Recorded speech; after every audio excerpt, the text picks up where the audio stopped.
Well, hi there, I'm Noah Bradley. This is Handmade House TV, and this is the second episode of an all new year, the year that we're going to build a house together. So stay tuned, and I'm going to share a lot of details with you.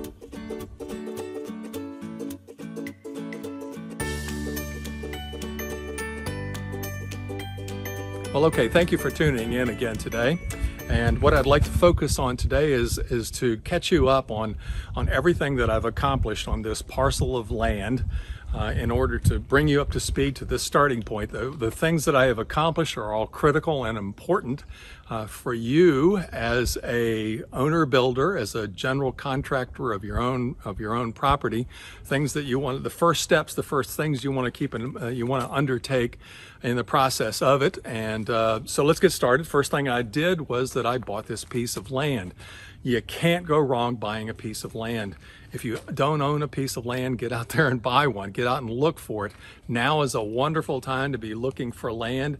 The demand has dropped off. It's leveled off a bit, which means that you might very well be able to find more parcels of land, a better selection, and you might be able to find that dream piece of land you wanted to look for, and you might be able to find it for a little bit of owner financing, since financing is a little bit tricky these days. So go ahead and buy yourself a parcel of land. Now, what I did is I bought a parcel of land. This whole piece is about 6 acres in size.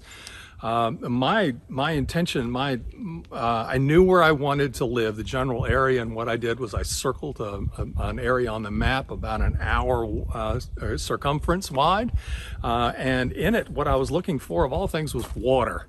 I have my whole life built plenty of houses, and I have lived plenty of times in gorgeous mountainous areas with beautiful, breathtaking mountain views, and I've lived on river frontage before. But I really wanted a lake frontage, and lo and behold, I found this parcel of land, and I got a pretty good deal on it, I think. And the reason why I did is because right now we're in that wonderful stage where there's lots of areas of the country that don't get good high-speed internet access, and you can get some bargain land by getting to those areas, because most people don't want to live where you can't get good internet. And I know for a fact that this area will have good internet, great internet, in the next year or so, the way they're putting cables up. And plus there's Starlink as well, that you get access to that. So when I bought the parcel just 5 or 6 years ago, the price I paid for it and the price that I was offered a few months ago is 3 times as much. So you can't beat it. And here in Central Virginia, lake property is pretty rare to have. There are a lot of areas of the country where lake property is pretty well common. Minnesota, the land of 1,000 lakes or something. I'm sure it's hard to find a piece of land without lake frontage there. But in getting water frontage, you not only have the wonderful views of it, you have nature outside, you have activities with water. You're never going to go thirsty with it, with having a water frontage. And matter of fact, if you ever watch the survival shows, you'll find out that the guys that most often survive to the end of the show are the ones that are good fishermen. They're able to get food out of the water, that if you want to hunt, you're never going to survive for very long. But if you can fish, you can always feed yourself. So there's a lot of advantages to lake. It's so peaceful here. It's so wonderful. And also I have a creek that bisects the land, and I have a small spring site. Water seems to be just kind of be bubbling, perking up, making a mushy area on my property, and I have experience in the past of digging out springs, and I know that there's a spring there that I could harvest really great water. So when you buy a piece of land, the first thing you want to do is be able to get on the property, and which meant that I had to call up VDOT, Virginia Department of Transportation, whatever state you live in. You probably need some kind of approval to get off of the road, to put in a culvert pipe and get your driveway in. And so I went ahead and put the driveway, and I put the driveway all the way back here to where I'm standing now, in order to gain access to the property and not sit on the road. A driveway is something you need to install and build, and generally the longer a driveway is in place, the more the more firm up it gets. They tend to be a little bit mushy when they're first built because of all the digging and everything else, but after a couple of years of rain and settling and vehicles driving on it, they tend to get firmer and more solid and ready for the construction experience that's coming. Also, I went ahead and I put a well in place, that's sometimes I will actually put a well in place before I make the final purchase of the property, because if you buy a piece of land and you can't get water, it's worthless.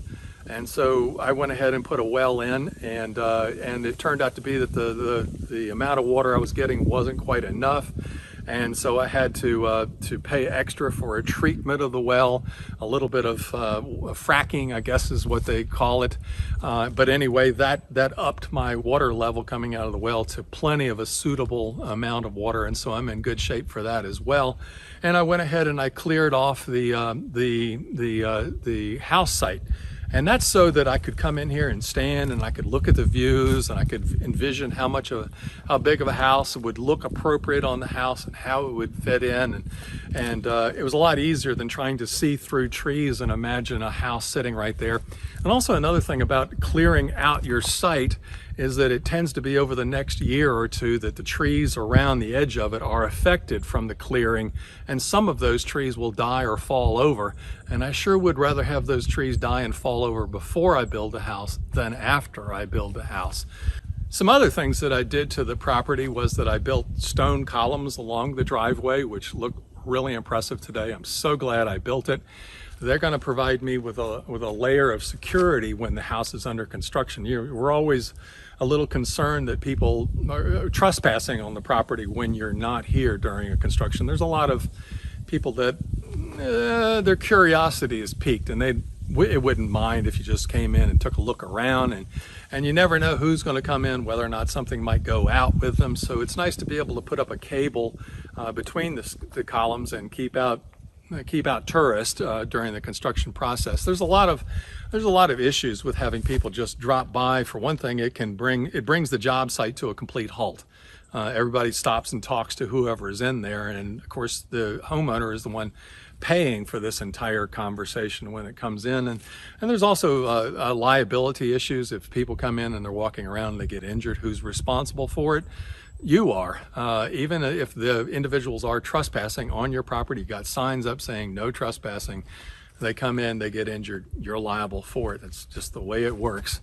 And other projects I had on it is that I put that little log cabin for the Log Cabin Academy is here, and it is full of all kinds of building supply materials, all the leftover nails and screws from previous projects I've got.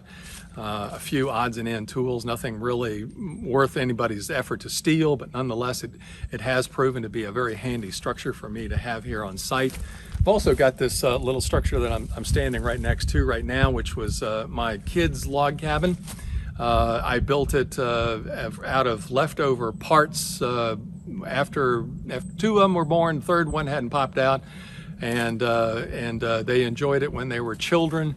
It was just made out of leftover materials, but anyway, I've moved it now a total of 5 times, and my son helped me move it here and pop it up, so it's here, and you know that when it's here that my house is soon to be followed after that. And I think that pretty well catches us up on everything that has been done till now. So as a refresher of the whole thing, sorry for all the rambling that I do, if you want to build your own home, first thing you need is get out and get a piece of land, then get a driveway into it, clear the site, make sure and get a well on it, make sure you have plenty of water on it, and then you can take your time and think about exactly what it is that you want to build on that parcel of land. You can work with designing it and get the details worked out. You can get in there and do some grooming of the land, some planting of the land, getting to know it, putting up a few odd outbuildings or whatever else, and get ready for that day. That day for me has finally arrived, and I look forward to sharing more with you next time here on Handmade House TV all about that. So until then, you guys take care. We'll talk to you then. Bye now.